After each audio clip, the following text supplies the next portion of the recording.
Conversation because at Montgomery County Planning we just finished and completed the Montgomery Village Master Plan.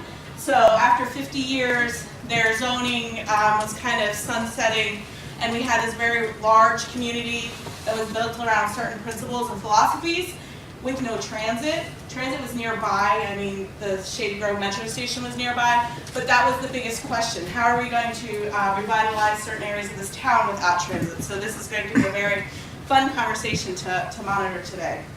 But before I introduce the speakers, we have a couple of clerical things. If you have a phone, please put it on vibrate. But over here, because we didn't have a table, if you're here trying to get AIA, ASLA or AICP, all the A's.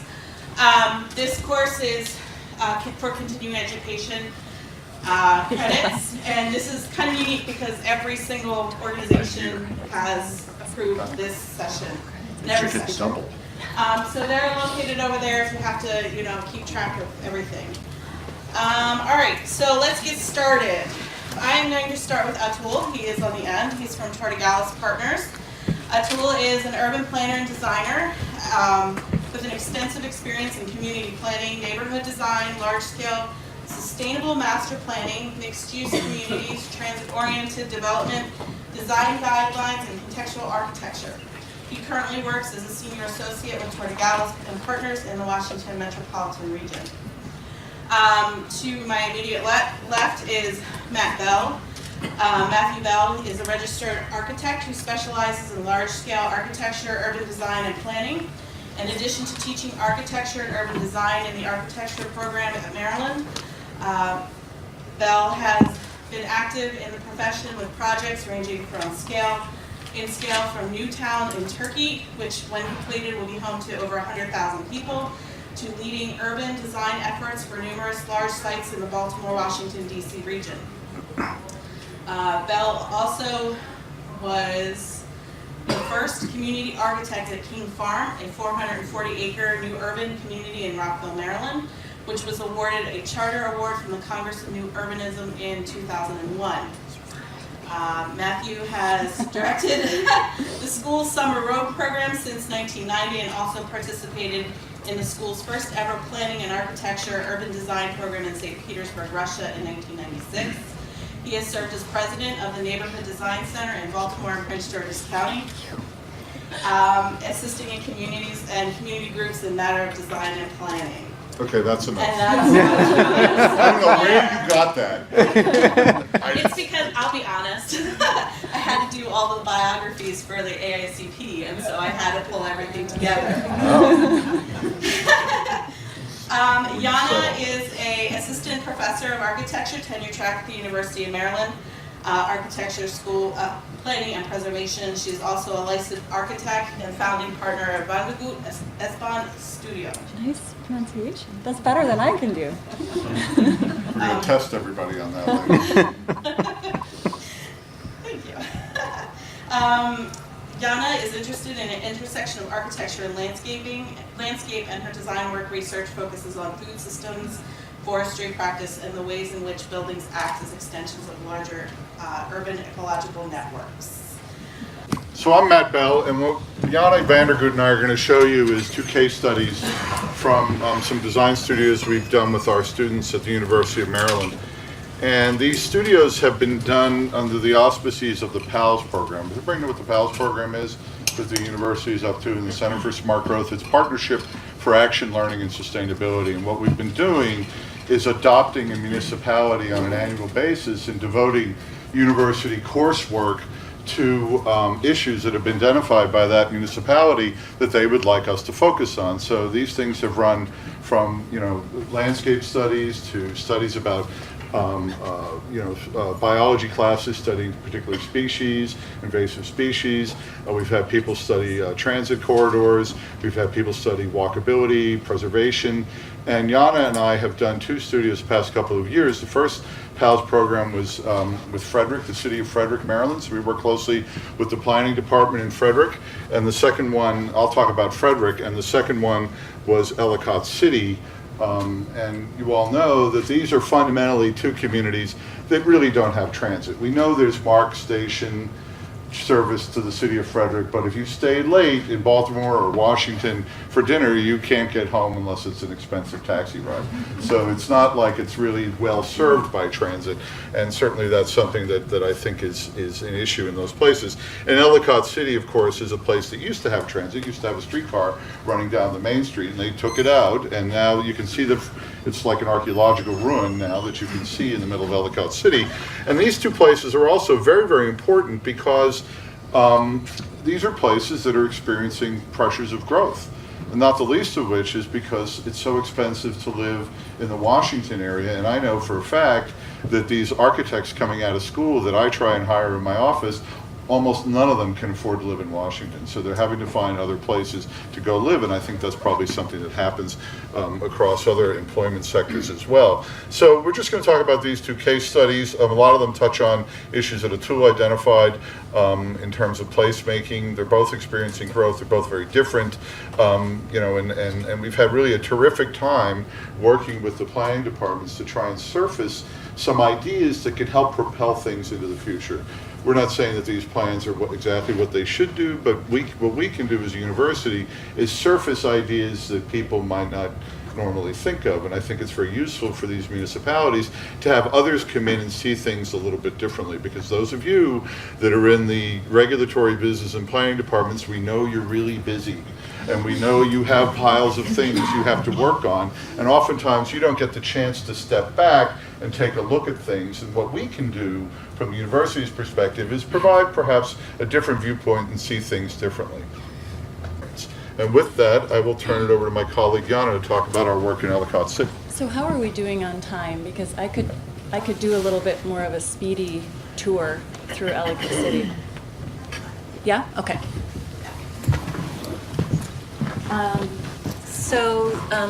Like Matt said, Matt and I taught a studio of 30 students this past fall together, and we looked at Ellicott City. So for those of you not familiar with Ellicott City, it's a historic city located in a deep valley. And the historic part of Main Street really is nestled around the lowest part of the city, and that Main Street kind of falls out into Patapsco River.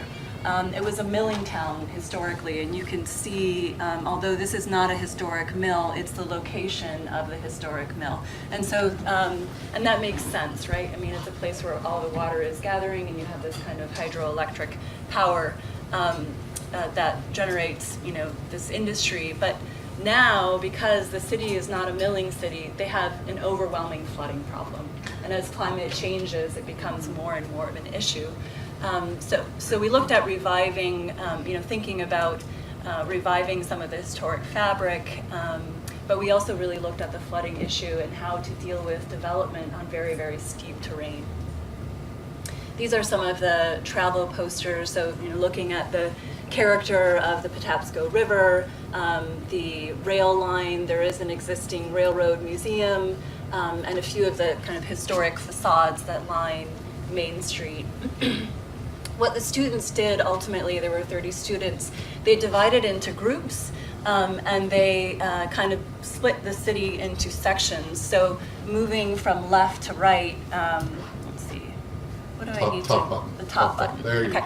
So moving from left to right, we called this area the West Gate, and you really see these three kind of fingers that come together and meet at Main Street. And right now, those three fingers are just, they're roads that are not so defined. All of a sudden, they meet Main Street, and there's no sense of kind of threshold or entry. So the first group titled this West Gate, thinking about the potential as that, for that as a gateway. There was a group that looked very carefully at Main Street. There was a group that looked at the courthouse. So one of the things that Ellicott City asked us to look at was a courthouse expansion, rethinking that whole district up on a high hill, the highest part of the city, and thinking about densifying that district in addition to expanding the courthouse.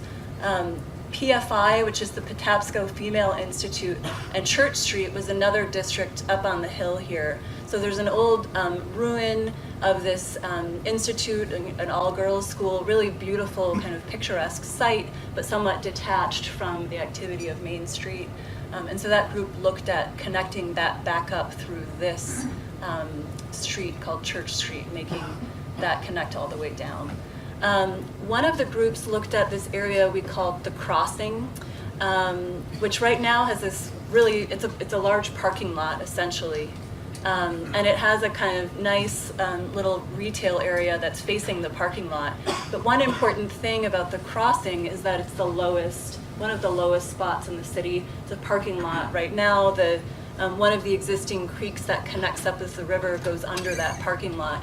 And so we really thought of that also as a potential stormwater detention basin, and also knew that it still needed to function as a retail center and parking.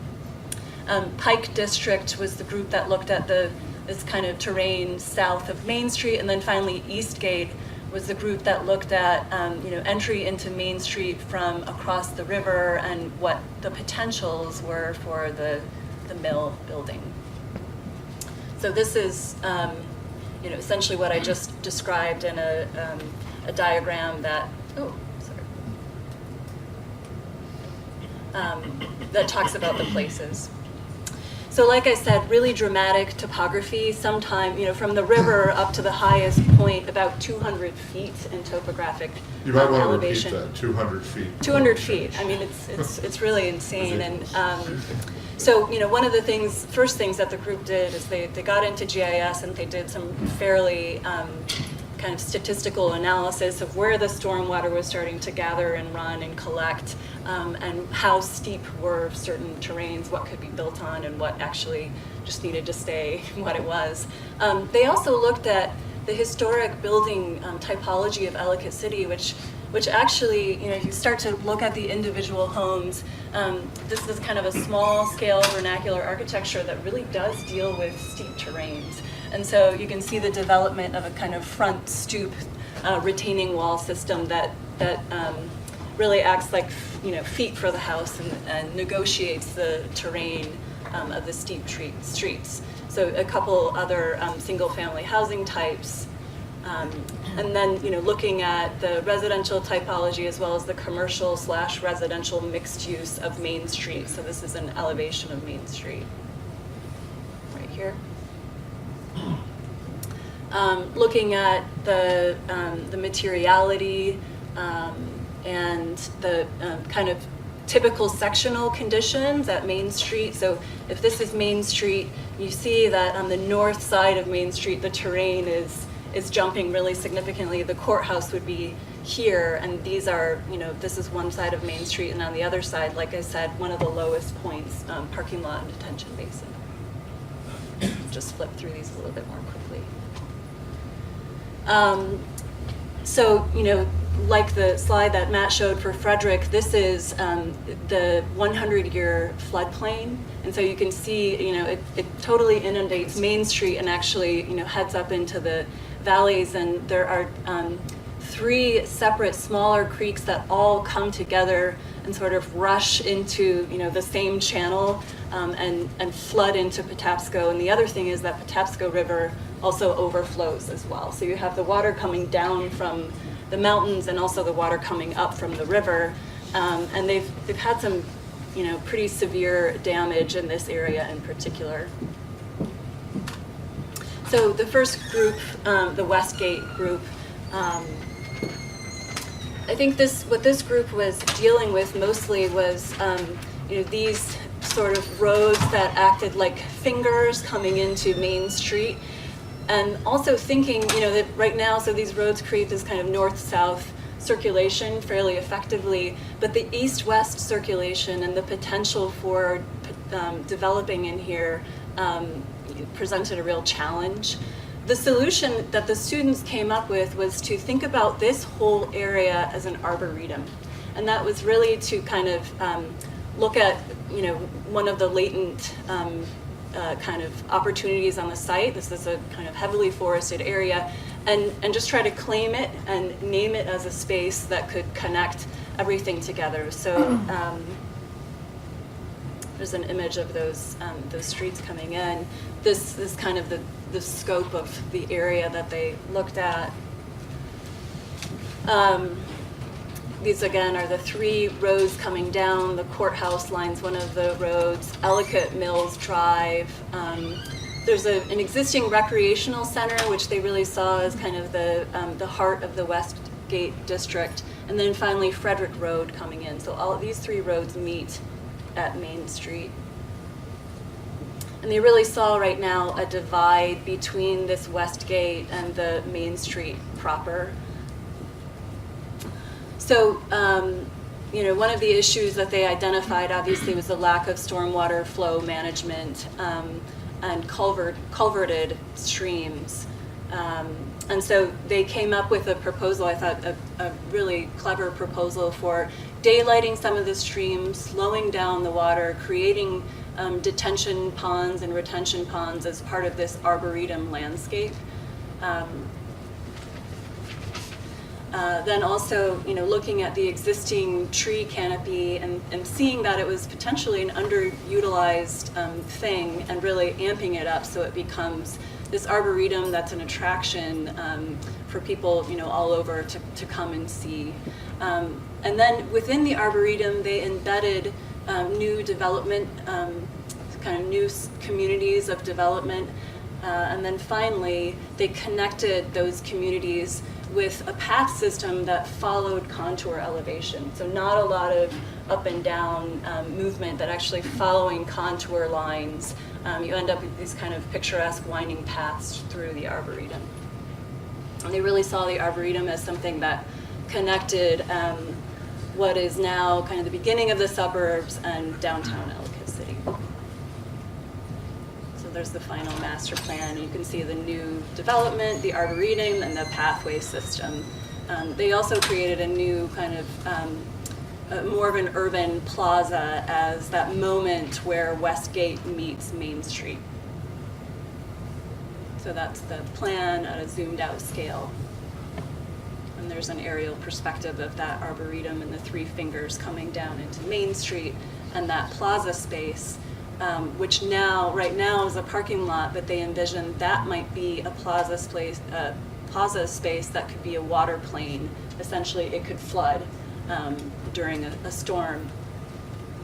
Okay, the courthouse, as you can see, is this kind of iconic building up on the hilltop, viewable from Main Street, but somewhat detached from Main Street because of the huge elevational shift. And the students saw this as an opportunity to develop a kind of propylea for the city. So they were looking at surface parking. They were looking at an existing stair and how to amplify that as a promenade up the hill into the courthouse. And they also thought of this moment where the parking lot of the courthouse meets Main Street as an opportunity for design. They identified some of the issues, of course, the idea of expanding the courthouse, what happens if you densify the courthouse area, what happens and how does it connect to the landscape to the north beyond, which is mostly forested. How do we think about the courthouse as a really dynamic civic center instead of just a place where kind of legal things are happening? Dealing with some of the disconnect between Main Street and the courthouse. And so this was one of the schemes they came up with, probably the scheme that had the highest proposal for the highest amount of density. They looked at adding office buildings that would connect to the use of the courthouse. Here you have the existing courthouse, and they proposed a bar addition that would not only negotiate the really steep terrain, but would also create this new kind of public space or mall in between the old courthouse and the new courthouse. They did something fairly clever. This is a very, very steep street right now, not very fun to walk on. And so they actually built stairs and an elevator into the addition so that they could create this new mall with flat terrain, right? So that it actually could become a space that was nice to be in instead of an arduous trek. Then they proposed some townhouses to just kind of bring activity, 24-hour activity to the site. And finally, a connection to the Patapsco Female Institute and this, fairly formal axial new promenade through the site. And there's a model of the existing and the proposed, an axon kind of breaking down the square footage in terms of new residential, retail, restaurant, what would be considered part of the courthouse addition, offices and courthouse, and then thinking of potentially a new hotel to really push the activity on the site. You can see the really dramatic section here, and that the new addition actually is the thing that's negotiating the terrain so that the pedestrian doesn't have to do that. Here's another view of that propylea and the elevator piece that brings people up this dramatic shift so that you end up, and it's a little bit hard to see it in here, so that you end up in the kind of flat area. A breakdown of the levels of Ellicott Hotel, and then an overview of the whole project. The group that looked at the Patapsco Female Institute and Church Street, they came up with a phased scheme, but ultimately what they wanted to do was deal with all of the water running down from the hill and connect this beautiful ruin to this pathway down to Main Street. So they identified some issues here, some potential opportunities. Could we expand the Patapsco Female Institute? Could we add a hotel or a B&B? How would we deal with the terrain? And ultimately, they worked carefully with the courthouse group, and they came up with an idea of a kind of a smaller bed and breakfast connected to a formal garden that would basically take the water from the hillside and channel it into a retention pond and just stop all of the water that was coming down the hill from making its way down to Main Street. So some images, some aerial images of that forested hillside and that stormwater treatment basin, which became this beautiful garden, a children's play area, as another way to connect to Church Street and bring people down to Main Street. Some additional images of the Patapsco Female Institute on the top of the hill looking down at that stormwater treatment system. And then a section view. The students actually looked pretty carefully at what it would mean on a small scale here, but also on a fairly large scale to deal with some of the terrain. All right, so I'm getting the signal from Matt that I need to move more quickly.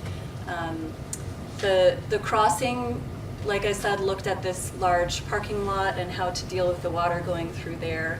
And they came up with a fairly radical idea that this is the existing stream bed, but it may make sense to actually move that stream bed and bring it around the low end of the parking lot and think of this whole parking lot as something that could flood. So here's the existing kind of topography and floodplain.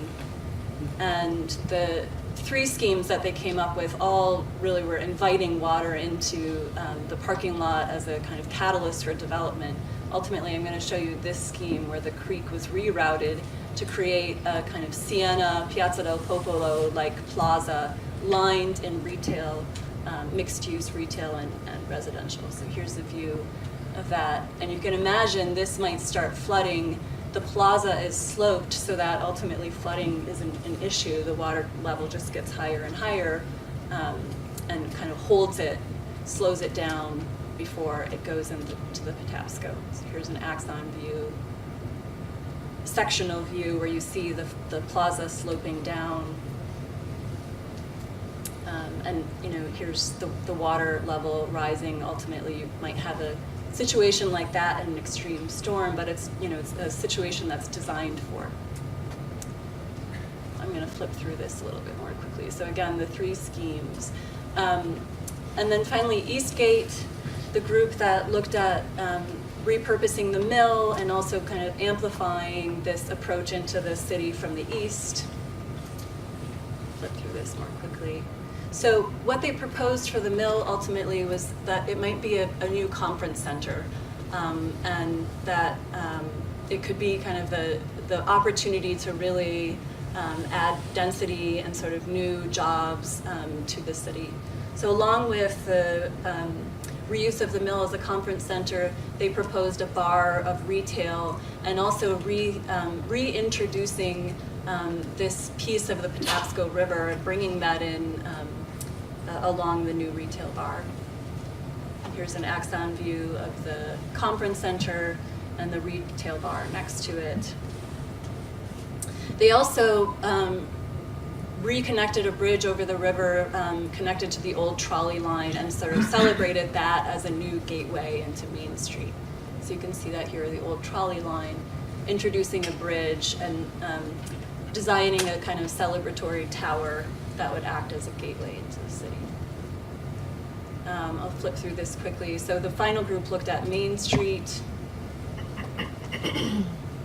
and really trying to improve the pedestrian experience on Main Street, introducing an elevator actually from Main Street up to the courthouse. Thinking about how to shift paving patterns to create safer crosswalks and new, smaller pocket plazas. And doing something a little bit more with the existing Railroad Museum and adding a kind of caboose cafe, changing the paving pattern so that this part of the street, which connects to Main Street, could be more of a public plaza. Okay, so these two links are to a website that was the ultimate product of the studio, and then should we show the fly-through video Yeah, well, we can. as a way to end? Let's put a video, just takes a minute. Yeah. Can we link that video? We don't know. I don't know if you need this or. Okay. Just in case.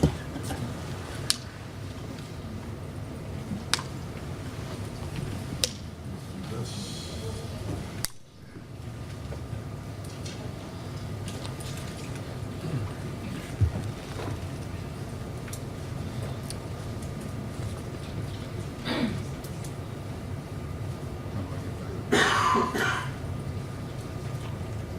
Or we can also not show the video so we have time for conversation. It's, you know.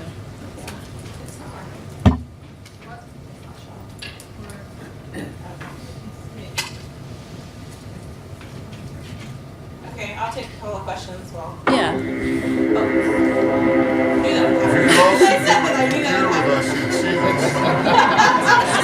this. So just, we're obviously having difficulty getting. You can just open it up for the 5 points: conversation. reinforce existing settlements and what's already great about them.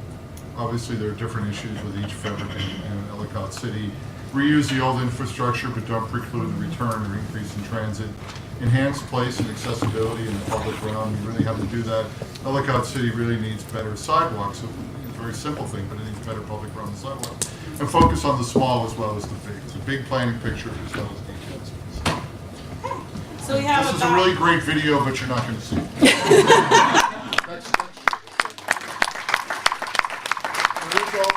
a website if people are interested that we'll link the video to. One of the kids from the I school in Maryland built this really boffo website. It's about just the ellicotcity.com, and it's all of the work. EllicottCity.com? Yeah, There you go. it's all the work All the combined work into from a the studio. very user-friendly website.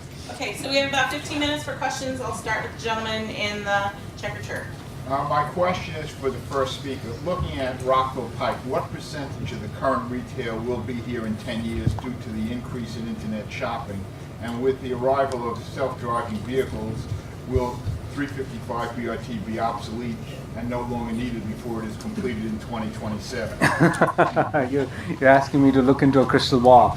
Yeah, please answer that in detail. I think it's obviously hard to answer what the face of Rockville Pike will be, but as a pattern, there is a lot of commodity retail on Rockville Pike, and not a lot of what I termed as experiential sort of retail on the Pike, with the exception of the new developments that are going on, like Pike and Rose, and some of the work we're doing with BF Sol there. I think what you're going to see is you'll probably still have some power centers that have, just because of the sheer amount of goods they're selling and the discounted prices they can offer people will still go there. But a lot of the mid-sized party city type of stores, they're not going to last. I see it very hard to believe that those kind of businesses will survive once we do have more online shopping. And to answer your question about BRT, I do think BRT has a place there, and I absolutely do believe that the more transit we can get in that corridor, the better it is, because when people talk about self-driving cars, they're always talking about this future, which is absolute future. Like everybody's going to wake up, and tomorrow all of us are going to be in self-driving cars. And all the benefits that they're proposing. I hope not. I really like driving. And all the benefits they're proposing are based on that assumption that, we're going to have tighter lanes because all the cars are going to be self-driving. That's like saying that when the car was introduced in the cities, that we would have we would have buses, no more trains, no more bikes, no more walking. That absolute future is not going to ever occur, in my opinion. So we do need a place for transit, because the benefits of having tighter lanes and more throughput, I don't see them happening, because people will always drive, always. I mean, we love our guns and our cars. What can I say? Pedal to the metal. Yes, back. Green shirt. I have a question for Frederick and the Ellicott City presentations. Great work by the students.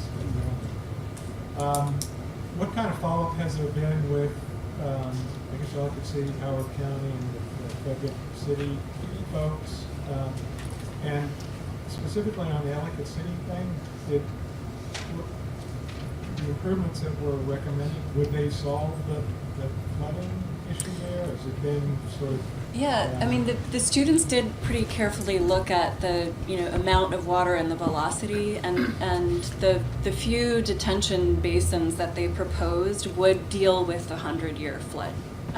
So that was, they were running some numbers, and I know floods are much more complicated than just, how much water is coming in, but the detention basins would hold the waters, upstream from the flood. The issue is slowing it down. They are going to have flood events. Yeah. And part of the problem with the big flood they had a few years ago is it came actually from the bottom. It wasn't necessarily all the water, it came from the river up as well. So they have a very elaborate system of monitoring water upstream, and so the idea is to slow it down. So part of our challenge was to find places where we could do more of that. If you've been there, they built a stairway from the courthouse down that actually is a retention pond, so the water coming down the hill, it looks like a waterfall in a rain event, but it's actually a large retention area. So and it's very effective. It's very effective. It works really well. Rich, to answer your first part of the question, our role really is to give them some good ideas. Now, what they do with them is up to them, obviously. They're, for example, in Ellicott City, the owner of the factory at the bottom of the hill started calling people up and saying, "What are you people planning to do with our factory down there?" He was very nervous about that, and they had to say, "Look, this is a theoretical investigation, and that's the purpose of this." But my experience in doing this sort of thing is that even if one idea gets adopted and implemented, that's great. Because the planning staff, I know a lot of professional planning staff. I know you guys are really busy, and sometimes you don't always have the opportunity to step back like we have the opportunity at university to sort of cast things in a different light. And we try to be, I think, practical visionaries.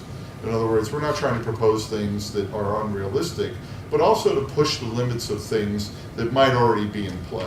So in Ellicott City, the water is a major issue, and Yana has a very particular interest as a landscape architect in that as an issue. So I think it was a very good kind of meeting of some, outside expertise, and the town and the county really framing the problem very well for us. I think they were also pretty interested in the courthouse expansion scheme. Major issue and there. kind of knowing Our about point. Square footages and could it work out. Well, we think you have to reinforce what's already there. And one of the things that was interesting about Ellicott City is one day we were up there and there were these two lawyers sitting outside a courtroom. And we said to them, what do you guys do? Who are you? And they said, well, we're lawyers and we work in the state's attorney's office. And we said, well, what's it like being here as an attorney in the state's attorney's office? They said, well, we'd like this old courthouse, it could be renovated and stuff, but the big problem for us is our office is 2 miles down the road, and we have to make sometimes 5 to 10 trips back and forth by car just to get from the state's attorney's office to the courthouse. That's ridiculous. So this whole idea that you could spread these offices out, all it's doing is pumping carbon emissions into the atmosphere. So one of the ideas behind the courthouse was, could you consolidate that hillside so that people could, theoretically, the state's attorney could walk into the courthouse, or they could walk downtown and get lunch and take the elevator, so we could combine those uses and reinforce the pattern that's already there. In back, that way. Hi, Farmers McClure. I need to ask you a question in terms of Ellicott City and Frederick. They both are not transit oriented. And I was wondering whether, as part of their exercise, did they have to look at the constraints of transportation as part of this grand vision that you have? Because already it's very, very congested and very narrow road, and I didn't see much of that. And wasn't that part of the mission at all? places that are congested, in my experience, are places people like to go to. You know, I mean, I don't necessarily see that as a problem in either one of those two places, to tell you the truth. You know, when they have festivals at Ellicott City, which they have a fair amount of, people go, and they find places to park cars and things. And so our task was not to basically make surface people driving cars efficient. I think you could build a better network and make it work better, but I think the idea really is placemaking and trying to figure out how to build on the existing assets. I mean, one of the things the students looked at really carefully, because Main Street does get really congested, you know, it's a major east-west thoroughfare, was, you know, small traffic calming measures, but then what does it mean to actually provide parking on the hillside and then make it really easy to get down into the city? So I think there were, Which it's you not know, now. schemes for alleviating some of the parking and the traffic, but yeah. My question follows along that line is about people moving in. You know, it's one thing you're making a quality place for people to gather, but you also have a community of people that live there. And I have moved to not a suburban location, but a more suburban location than I used to live in. And I have a strong sense that you can't get there from here anymore. The roads are already connected. Our transportation network of the roadways is broken. You're at gridlock. And so you're creating these communities that don't have mass transit and are not good candidates for them. How do we solve this problem of getting people to where they need to go? You know, it's one thing to be there for a weekend festival, but it's another thing when you got to commute from Frederick to Rockville to work. Yeah, I mean, you put your finger on a very tough issue. On the other hand, I think if you build the infill, like Frederick, for example, if you can build in such a way that you're reducing local car trips, that people can actually walk places, they may still drive to Washington or Baltimore to work, and that certainly is a pattern that we're seeing in the region.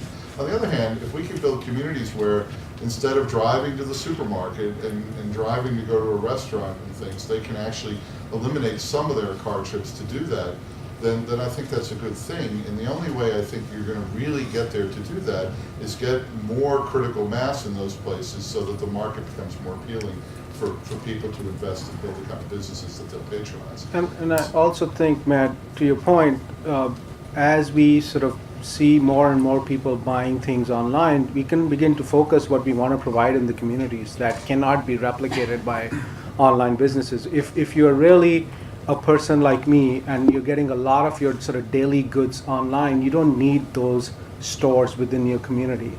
But you do need coffee shops and restaurants and meeting spaces. And I think as we begin to sort of plan for growth, we have to think about this change, because the lift might be lighter than what we think to reduce the trips that we think we have to reduce. Okay. Oh, sorry. I just had a curiosity question. Were there any budget constraints imposed on the Frederick or What do you Ellicott think? City? An elevator. It's a good question. You know, we try to be practical visionaries. We try not to get the students to go down paths that are, you know, improbable. The nice thing about the PALS program is by engaging with the planning professionals in the municipalities, they tend to provide a pretty good kind of litmus test on things, you know. And usually if the student puts something up there and proposes an idea and there's this long pause, you know you have an issue. Yeah. Like, for example, one of the ideas early in Ellicott City was up at the top of the hill was a golf course. And the planning staff said, okay, you know, it just wasn't something, but they tried it, and we sort of ruled it out and stuff. But we don't really start with budgets. We really try to start with taking our cues from the place. What does the place give us? And one of the things that was really helpful early on, we had a big meeting with a lot of local stakeholders in Ellicott City, and they kind of laid the groundwork for what program, you know, like more residential, what program really would be helpful. So not so much budget ideas, but what programs would be good and what programs are out of the PALS group, Uri Avon, organized a group of professionals to give us a market overview. Yeah. So Nina Morrison and some other folks came and gave us a kind of overview of what the market was like, so very the students have a sense about that too. Okay, we have time for one more question. That'll be a good one. I'm going to do your work in Montgomery Planning Department and transportation plan, and although you define the communities without transit, but I think it's a common, just how we think from the other direction, because the type of the community and so probably it's not proper for the frequent transit service, but what kind of limited transit service would be suitable for this kind of community, and how to promote the transit user? Because I used to live in Ellicott City for 7-8 years. And Ellicott City used to have a streetcar that ran down the middle of its main street and went all the way into Baltimore. You know, And it also has a rail line. I mean, and it has a commercial by the way, it rail has a line. rail line right there, which, you know, hello, Yeah. the infrastructure's already there. I mean, both Ellicott City and Frederick have the transit infrastructure. The question is, do we have the money and the political will to commit to enhancing those and building in places that makes access to those things more available to folks? I mean, you know, it's the crime is that was taken away. But at least the infrastructure is still there, you know, and so it's like Stefano said this morning, the problem is enormous in this country, I think, in terms of what we've done. We built infrastructure, we had infrastructure in places where people used to live. Now we've put people living in places where we don't have choice of infrastructure. One of the things, so Frederick, when we were working with Frederick, they were working on a shared use path, and Ellicott City also had this idea that you know, along the railroad line, bikers could actually get pretty quickly, you know, from DC up to Baltimore, and so there was some thought about, you know, biking and taking that more seriously. Well, as the a other mode thing of too is not transportation. everybody's a commuter in these places. In Ellicott City, there's a number of small startup high-tech businesses downtown. One of the things we said was the upper Live levels work. of the downtown Yeah. buildings should be used to support those kinds of things. There's things going on in these places. For, you know, a lot of it are people who can't afford the higher rents in places like, you know, DC or Silver Spring and whatnot. But there are businesses there that are, these are just not dormitory towns. Yeah, and in a lot of cases, you know, I see Tammy in the room here. We're working with Tool and Chevrolet, and even in Prince George's Plaza. The stations that do exist in these communities have come after the communities were already there. I mean, the Prince George's station was built in '92. The mall and everything around there has been there since 1960. So there is no connection between the infrastructure and the place. And I think densifying and adding density to these places is actually a great way to open up these assets that these communities have. In Chevrolet, most of our effort in the sector plan has actually been to improve just the walking and the biking access to the station that already exists there, but has a very low ridership because it's a terrible experience to use it. So I think there's small things that can be done to enhance the use of transit that's already in these places as well. All right, so I want to say thank you to all the speakers.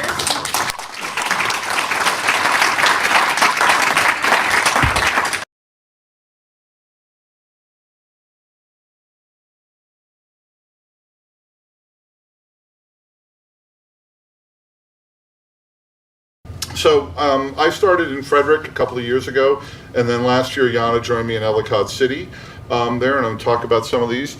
We fundamentally said to the planning department, well, what's your issue? What's the thing you want to look at? And they said, well, this is really a great place, but Carroll Creek project, and I think you all probably know about the Carroll Creek project that solved a lot of the flooding issues in Frederick. They said, we want to really understand what else we can do to leverage Carroll Creek as a place, because it solved many of the big flooding problems that were, you know, Ron Young and everybody started with that project. And if you've been to Frederick, it's a really terrific place, and they've built some really wonderful public spaces along there. And it's also solved the flooding problems in the center of Frederick. And they haven't really had any big incidents since then. And you know, if you've been there, it's right in the center of town, right at the crossing of Market Street and Carroll Creek here, and it runs across. And fundamentally, the center section has been built. And what the planning office said to us was, what happens in the other areas that are outlying, that are the next stages of growth along the center of downtown? And this is just a graphic to show what the flooding had been like in Frederick and where it had reached, and what the 100-year floodplain now is, which is a darker blue, as compared to what it was before the Carroll Creek project was built. And I don't know how many of you know this, but there are 4 large underground sort of long vaults that you can drive trucks through that handle the flooding. So next time you're out there having an ice cream cone, imagine what's going on underneath. It was a flood event, very clever project. And that's what a lot of the sort of infrastructure that's been built looks like. And most of it's an engineering infrastructure that hasn't really had the sort of embellishments of the public realm put on in later phases of design. One of the things we like to do with the project is we say to the students, make a travel poster. You all might be familiar with the travel posters from the 1920s and 30s, you know, Ski Cortina or Visit Paris and things. What we'd like to do is say, take an idea about the town and make us a travel poster. And it's a way for them to essentialize what it is about the place, because what's really fundamentally important about these things is you really have to leverage what's already there. And so these things talk about Carroll Creek, and some of them talk about the skyline of the city. We actually went out to visit the airport there, which is a very important airport because it's right near the place where they handle all sorts of hazardous materials. What is Fort Detrick? So a lot of very important planes go in and out of there carrying classified things. So we went out there, and some of the kids were interested in that. But the idea here really is to get a sense of the character of the place by making this kind of drawing. So we looked at Carroll Creek. Here's the downtown here, and then Baker Park is over here on this side, here with the high school here, and the fairgrounds over here on the east side there. And this is a drawing that shows a little bit of the topography as well in the shading, so you can see the low-lying area along the creek and why that was really very prone to flooding. What we did was we said to the students, what would you leave and what would you take out? So one of the exercises we do is to say, what are the things you think probably shouldn't be there? And what was interesting is on the west side, it's mostly very old kind of suburban shopping centers that are imposed on that side, and the historic fabric kind of abruptly ends. And on the east side, there's a lot of light industrial area over here, some of which is really quite wonderful. If you've ever had McCutcheon's jelly, by the way, that's where it comes from, right there. So we had to keep McCutcheon's there. But some of the other buildings were sort of one-story sheds and things, and a very unfortunate post office here. And we said, well, what happens if those things go away? So we made a sort of proposal, and they looked at different areas. Here, this is the west side along Baker Park, some interventions along the downtown, because most of the buildings along the creek in the downtown turn their back to the creek because they wouldn't have faced them, but now the idea would be to make more frontage there. And then how can you begin to grow the development here? And what's interesting about the east side and this side is there's actually a fair amount of development happening out here that has to do with people commuting to Washington and Baltimore. So it's seeing a fair amount of development pressures. So we divided it into neighborhoods. The sort of over here, the fairgrounds neighborhood, we call this the Frederick Field, South Creek, which is this area south here with this wonderful old industrial buildings here, the sort of creek view in the center, and this sort of Baker Heights, which is relating to the idea of Baker Park. And one of the things the students do is they draw a landscape plan, because so much of what Frederick is about is really enhancing the landscape. So we do a kind of proposed green space. We look at conditions in the center of the city. What is the creek like as it goes through here? This is the old courthouse, which is now the city hall, and this is the courthouse.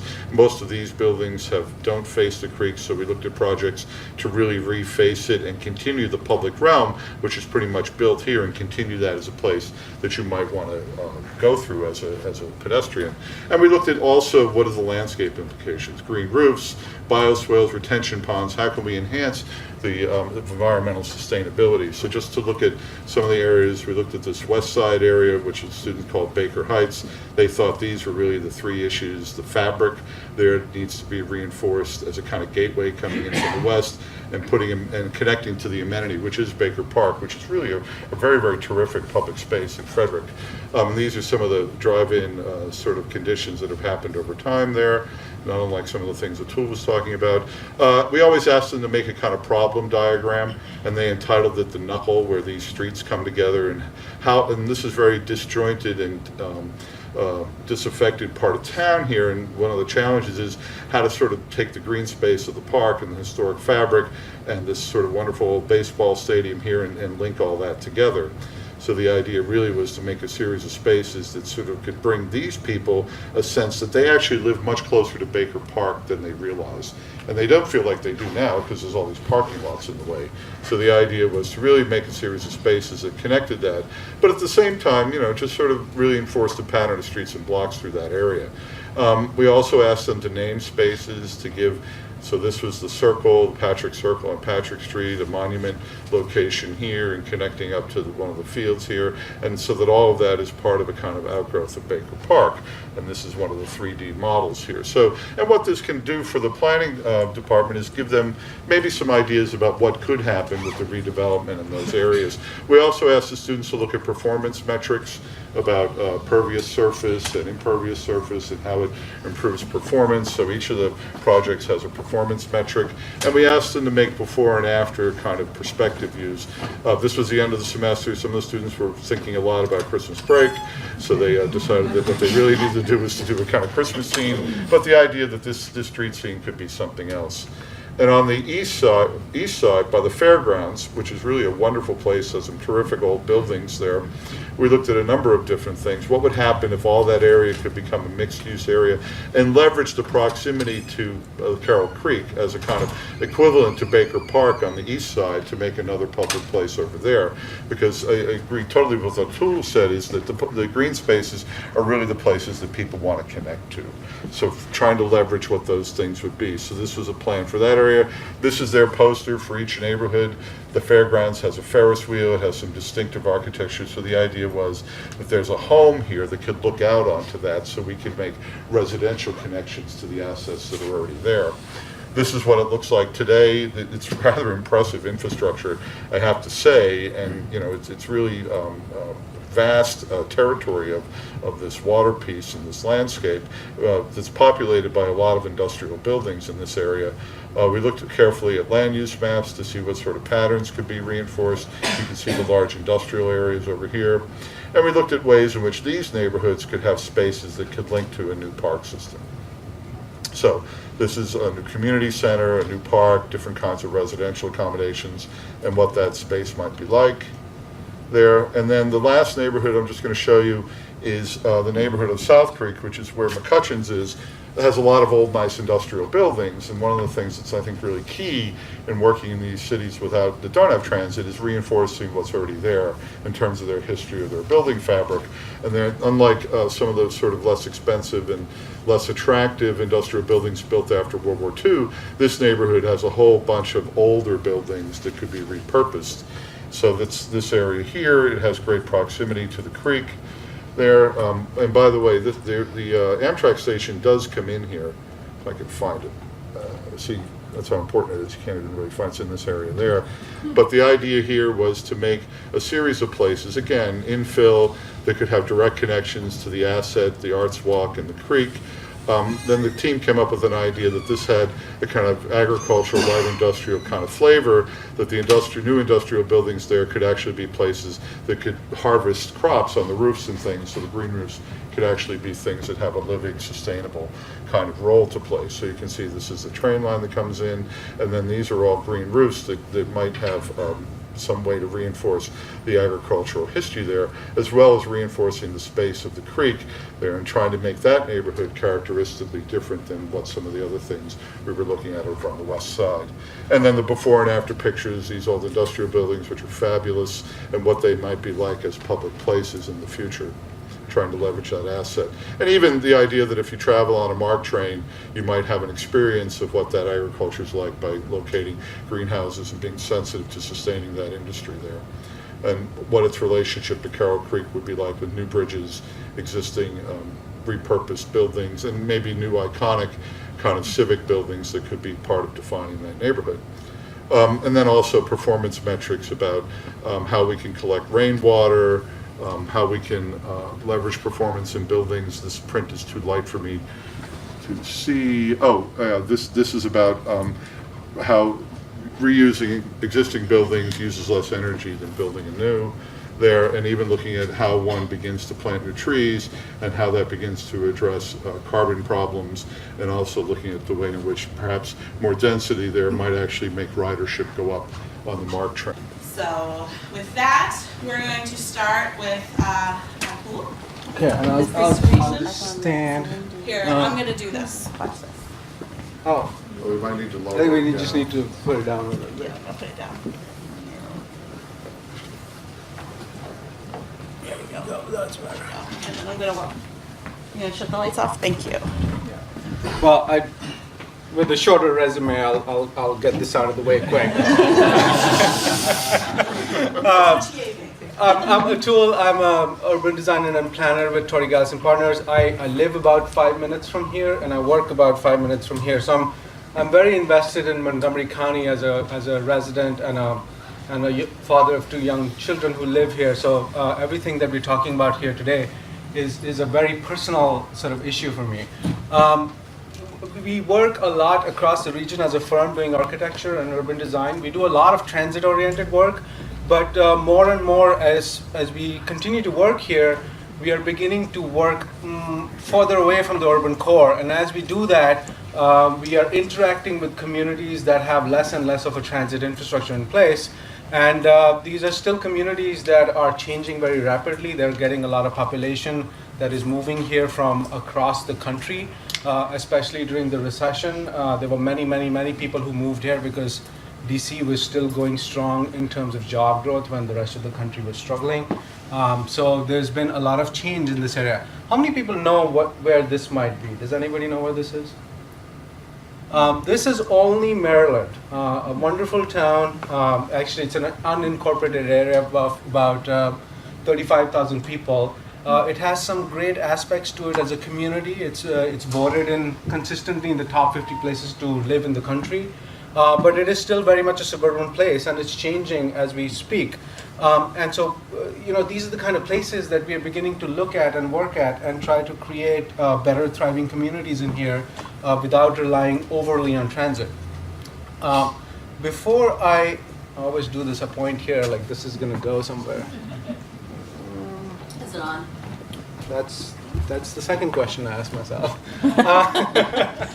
So before we start talking about these specific places, I just want to recap quickly, this notion that the suburbs are an extension of the city in this area has really evolved when people started moving out of the urban core here and using suburban places as more or less bedroom communities. So you got 2 very different urban conditions that exist in this region. You have the urban core where a lot of the employment is, and then you got these sort of suburban communities that were really envisioned as places to live and sleep, and then over time got some retail and employment bases in them.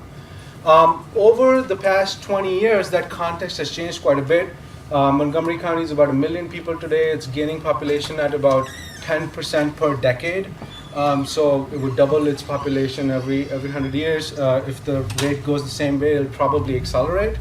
And what this has meant is that it's also becoming a much more diverse place. It's not just white sort of suburban neighborhoods anymore. It's much more diverse. It's gaining populations across ethnicities, and it's gaining population that is younger as well. So a lot of places that look like this along the region, not just the county, are becoming much more denser. They have more people moving there, much more diverse, much more family-oriented places. And they're going from sort of these sleepy suburban sort of bedroom communities to vibrant urban thriving places. And what that's doing is it's decoupling the suburbs from the city.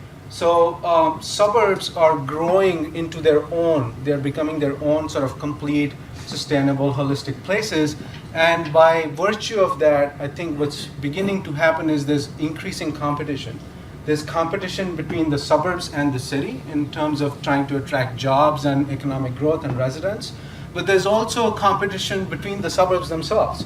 And that places suburbs that don't have transit in a very sort of challenging place. Like if you are a suburb like Olney that does not have transit, and you're competing with a suburb like Silver Spring that does have transit, it creates sort of this tension, and this prompted a set of ideas and thoughts in our office and in my mind about when we do work in these places that don't have transit, what are some of the things that might be out there that we're not thinking about or we should be thinking more about that can help define these places and help sort of reinvent these places to fulfill the vision that these communities might have. Typically, suburbs are appealing because they have better schools, they have cheaper housing, and the notion that you're living out in the country, being in nature. And what they're trying to achieve now is things like walkability, a better mix of uses, and trying to do that, accommodate that growth without losing the sort of natural character that is cherished by the people who live here. But while all this is happening, we were sort of talking about what else is changing. And we all know these diagrams. These are, vehicle miles traveled are declining, people are driving less, younger people are delaying getting a driver's license. So planners, urban designers are beginning to work with the assumption that people want to walk and bike more. But there's another very interesting set of data that I think is worth sort of talking about. This shows internet usage in the United States from 2000 to 2015. I mean, astronomical growth. 300 million people in the United States now use internet on a daily basis. I mean, that's incredible. That growth is penetrating across the ages. People from 18 to 50 years old are using internet almost 100%. Elders are not that far behind. I wish I could show you some of my correspondence with my mother I have, but she's on Snapchat. I'm not even making this up. She's always introducing me to the next big thing. She's in India. She's not even here, and we are constantly using technology to communicate. It's really wonderful. And then the internet usage is also increasing across the board when it comes to income levels. So if you think that people who are not that well off and affluent do not use internet, I think we would be wrong, especially when we start to look at how people are using smartphones and mobile devices to get online. I think that this difference even shrinks further down. So I think the hypothesis we kind of came up with was that the internet today is really beginning to replace the car as the dominant technology that is shaping our daily life. And this is a very interesting thought when you think about the city and the suburbs, because the cities existed before there was car. It's a pre-urban form, whereas the suburbs, especially young suburbs in Montgomery County, have never existed before the car. So when you start to see this big shift go from a car-oriented sort of urbanism to one that's sort of more technology-oriented, what does that mean for these suburbs, and are there opportunities that evolve out of that we can use to reinvent and redefine suburbs, especially the suburbs that do not have transit? And there's a lot of ways the internet and all the technologies it's fostering is impacting our lives. I won't talk about all of them, but I want to talk about three things that I think have direct sort of relevance to suburbs, and especially suburbs that don't have transit in them. The first is online retail. Online retail is growing across every sector in the economy, and people are using it more and more. But not everything is moving online at the same pace. Things that you would stuff your Amazon pantry box with, like for me, it's like diapers, more diapers, and then some more diapers. Some wipes. But there's things that are almost like a chore-like activity to go and buy: toothpaste, water bottles, snacks for your kids. Commodities are moving online much faster. Similarly, task-oriented services like internet is becoming much more friendly towards banking or doing your taxes. I mean, how many people use TurboTax today, and how many people used that 5-6 years ago? I think that's a very good example of what is moving online. At the other end of the spectrum, we are seeing, in our practice at least, a proliferation of experiential retail. Things like cafes, restaurants, coffee shops, brew pubs, all these kind of activities and retailers that have an experiential quality to offer are growing in numbers in the city and in the suburbs alike. The second sort of change agent, if you will, that's being driven into our daily lives is this idea of a shared mobility and on-demand transportation. As things like ride share and bike shares begin to creep further out into suburban areas, they are slowly but surely beginning to reduce the number of single car trips people are using in suburbs. So what does that mean for a suburb that does not have transit, I think is a question we'll talk a little bit more about. And this is also enhancing sort of mobility for people, especially people who can't drive, like seniors and children. And I think that has an impact on how we plan and we envision some of these suburbs. And the third sort of piece is this notion that we have new ways to navigate and read our built environment. I find it amazing that we live in a time where I could walk outside this door and go to a coffee shop half a mile from here and get a cup of coffee that I can order on my way without ever having stepped foot in Silver Spring. I mean, we are never lost if we have a smartphone and some battery life. That has never happened before. That has never happened before. And what's the implication of this? I think when you... Right, and a charger. We all have one now, so no excuses. Right. So when you think about suburbs and retail, especially in suburbs, the only two metrics that have defined where retail gets built in the suburbs has been location and rooftops. And now, if you can really navigate your built environment in a way that you don't need visibility to locate a place, what does that mean for where we can locate commercial centers within our communities? Where can retail really thrive? If you are a really good business that has a strong online presence, do you really need to be at the corner of an arterial and a highway in a suburban community? I think that's a very valid question for us to ask. And it's not just that we have these new tools, we also have the ability to inform these tools now. Things like apps like Waze and Happy Maps are essentially letting community members define what their built environment is and what are the best ways to navigate that built environment. And this is something that never happened before. I mean, these are all very new things, and we are going to continue to see how they unfold, but I think these are all things we should be thinking about when we are especially looking at places that are challenged from a transit standpoint.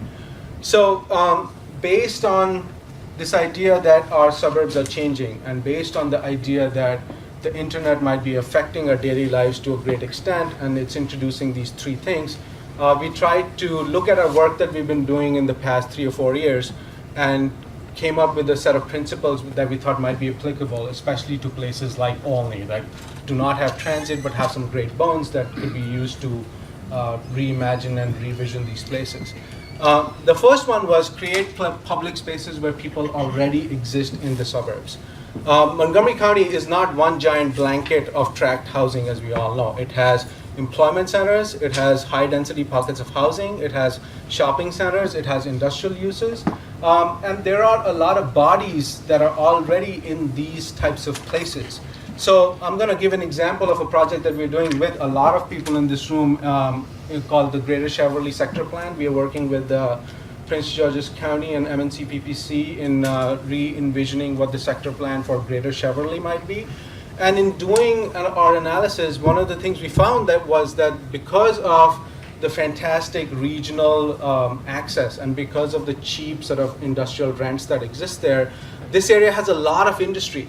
And it has a lot of industrial workers that exist there. And these people are already communicating with food truck vendors and even some sort of informal retailers who are coming and selling them things in these industrial areas. The problem becomes, as soon as you buy lunch from this food truck, you really have no place to go and sit and eat it. So there's no hub for these people who come and work here for 8 to 10 hours every day. So one of our recommendations, and we are still sort of going back and forth with MNC PPC and seeing what makes sense, is to make a small public space hub in this industrial area where people already are, so that they can sort of have a community gathering space, and that also allows them to communicate with vendors who might be trying to sell them goods and services, that there's a central spot where everybody can come and interact, and hopefully this can sow the seeds for a future, more permanent sort of public space. The second sort of principle we've been trying to use more and more of is this idea that can we reduce parking and use that excess land for other uses. As more and more people use bike shares and ride sharing apps, what does it mean for the amazing parking lots that we have in our suburban communities? Just to give you a snippet of data, last year, a third of all Black Friday shopping happened online on Cyber Monday. So we have parking lots around malls all over the county that are built for the 100-year flood or the Black Friday parking load. By that data, one could argue that 40% of the space is not required, and that number is going to grow as more and more people buy things online as opposed to going to the store. So what we are trying to do is find those kinds of spaces. This is Landover Road in Greater Cheverly again. That is a strip shopping center that has a pharmacy, a grocery store, some small restaurants, but has no public space around it. So one of our recommendations is to take that space, maybe create a publicly accessible Wi-Fi zone outside the grocery store, put some benches and tables and movable furniture, and reclaim some of that space that can be taken away from parking now that people are doing less single car trips, and create again a temporary public space that can then over time be used to sort of design and test and lay out a more permanent public space. And if the trends really hold true and a lot of the parking can be gotten rid of, then maybe some of these sites can become development sites over time. And we already do this. I mean, anybody who's been to the Taste of Wheaton knows that parking lot 13 in Wheaton gets transformed into this amazing public space for one day. And it is mobbed with people. So there's not only a pent-up demand for public spaces in these communities, there is also precedence for how these can be transformed without using a lot of sort of public dollars and infrastructure in the initial phases. And this scales up. This is a project we're working in Arlington where we are taking this site that has 3 large, tall, sort of suburban towers and infilling it with mixed-use development and public space. Because the parking standards that were used when these buildings were built were much higher. Now people are driving less and wanting to drive less, and what does that do? That does give us the opportunity to rethink some of that space between the buildings and use it for sort of public benefit and for more infill development. The third principle I'm going to talk about is this notion of small-scale mixed use. I think once we do get to a point where we want to reimagine a suburban community into a more sort of mixed-use, thriving place, the hurdle we place in front of ourselves is one of scale and leasing and conventional leasing principles. Can a 30,000 people community really afford a 200,000 square foot office building? I'm going to say no. Can they really afford a 125 room hotel? I'm going to say no. Can they really get a lot of 6,000 square foot, 10,000 square foot national restaurants? Probably not, maybe one. So but what's interesting is I think because of the way we are working and buying things using the internet as one of the many ways we do that, it's opening the door for some new building types that didn't exist about 10 years ago. Even in the face of 20% office vacancy in Montgomery County, we are still seeing a proliferation of co-working spaces across the county. There are 3 that have opened up in Silver Spring over the past 2 years, I believe. WeWork is the largest office landlord in DC, if I'm correct. I think I'm correct. But there are many benefits to this when we think about it in a suburban context. One is that they're mostly retrofits, and they can go in existing buildings that are already there in these communities. We are talking about a much lighter lift. It's 10,000 square foot space as opposed to a 200,000 square foot space. And it can really attract a diversity of tenants, and it can match the space to meet the requirements of the tenants, which are usually much smaller. These are also creating third places, which is something all suburban communities are trying to grow. And they're also a good fit for teleworking people and people who work from home who might need a small space for a meeting or a conference. And this number is also growing. I mean, the national statistics for this are that more and more people are teleworking or working part-time from home and part-time from work. I use the cloud a lot. It's sometimes the bane of my existence. But sometimes I'm working at home, sometimes I'm working in the office, and that's a continuing trend. So I think co-working spaces can be a good solution for creating small-scale mixed use. The second piece of mixed use, I think, is this thing called, what I would call double front retail. This is Vigilante's Coffee Shop in Hyattsville. It's a small coffee shop in an old industrial building on the backside of the main street off an alley. Starbucks will never go in this building. I mean, forget about it. So how is this business able to operate in that environment? Well, they do it because selling coffee and snacks to people is only a portion of their business. They're actually a roasting company that does a lot of their business through online transactions. So here you have a business that's operating online and in a brick and mortar location at the same time. And what that allows them to do is be financially sustainable, but also cater to the population around them. And I think it's become a really great anchor for the community because it is a small sort of, not mom and pop, because Chris Vigilante is still a young bachelor, but he owns this place. And the third piece of mixed use I wanted to touch a little bit about was this notion of this informal shared economy. If you Google for hotel rooms in Olney, I'm using Olney as an example, the result is 0. You go on Airbnb and do the same search, you get 25 hits on most days. I mean, this is a local economy, and there's no planning document or master plan or project that is responding to this right now. Not that any I know of. So even though there's a lot of back and forth about the legal issues and the ramifications of this for hotel operators, it's there today. I mean, it's existing today. So we have to kind of think about this when we're trying to think about mixed use in our suburban communities. I talked a little bit about building where people are. I think it's also important to focus development in these suburban communities where the anchors already exist. When we were working in Prince George's Plaza with MNC PPC doing the transit district development plan, we did have a very long-term vision for a downtown that's anchored on transit, but we also realized that the mall is a very successful mall with very low vacancy rate, so it's not going to go away anytime soon. So some of our recommendations in the initial phases were to literally take the food court out of the mall and put it out in the public realm so that the mall can actually become a place where people can gather and be outside in a public space. The long-term vision is one of a downtown, but we are starting with a much more suburban paradigm, and I think there's something to be learned from that as we plan in communities that don't have transit, especially in the short term. And not all anchors have to be large retailers or big civic institutions. This is the Woodworkers Club in Rockville. For people who would be interested in woodworking, it's a regional destination. People come here from Maryland and Virginia and DC. It has a lot of tools and wood you can buy, but they also have classes and community sort of events.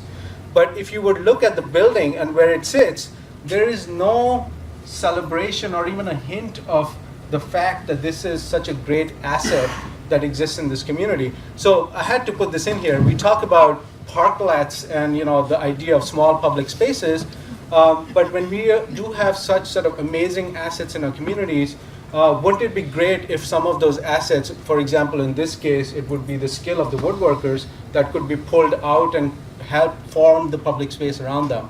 The studio happens to have an event space right next to it, so they do have parties and things in there all the time. But I just think that thinking about ways in which the creative capital, the creative assets of a community can be brought into the public realm is a good principle to follow when we're trying to develop in these suburban communities. We're getting close to the end here, but I wanted to bring up this one principle before we go, is this notion of preserving and celebrating public parks in suburban communities. This is my backyard, and this is pretty much where we are. This sort of adjacency of urban pockets and natural areas does not exist in a lot of places. And as our suburbs grow, there's a lot of concern about what's going to happen to this. And I think while we do have a lot of sort of corridors and wonderful green parks that connect our county together, a lot of the focus in these areas is on preservation and on physical recreation. So we have lots of trails and bike trails and tennis courts and things for kids. But if we are really thinking of creating these mixed-use environments that attract younger people, that attract families, that retain the older people, I think we have to think of our parks as being a much more active participant in daily life, where there's a lot more programming that goes into our parks, whether it's temporary programming through the summer seasons or sort of cultural exhibits that get planted in them. This is the English Garden in Munich, which is this amazing center of activity for that city and is a draw for people from across ages. And the last thing I want to point out is when we are doing this transformation, we really need to think a little bit more incrementally than I think we currently do. I'm going to use Rockwell Pike Plan just as an example, not because I have a personal vendetta with the planning department of the city of Rockwell, but it's a plan for a BRT corridor that's in planning stages since 2006. And they're still trying to sort of finalize the plan. And then there's going to be a period where we'll be accumulating finances and the land needed to implement some of the recommendations here. And in those 10 years, we've had bike shares come to the region. We've had online shopping come to all of us. We've had things like rideshare come to the region. There are statistics coming out now how things like Uber can actually complement public transit. Cities like Dallas are incorporating that into their transit infrastructure. Cities like Cincinnati are going after funding that would subsidize Uber rides to train stations, for example, to increase the catchment area of these stations. And all these sort of things have occurred while the plan has been gestating.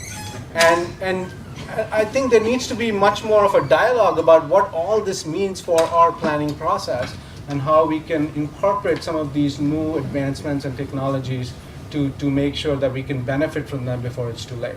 So that's pretty much it, and I'll love to take any questions after we're done presenting the rest. Thank you.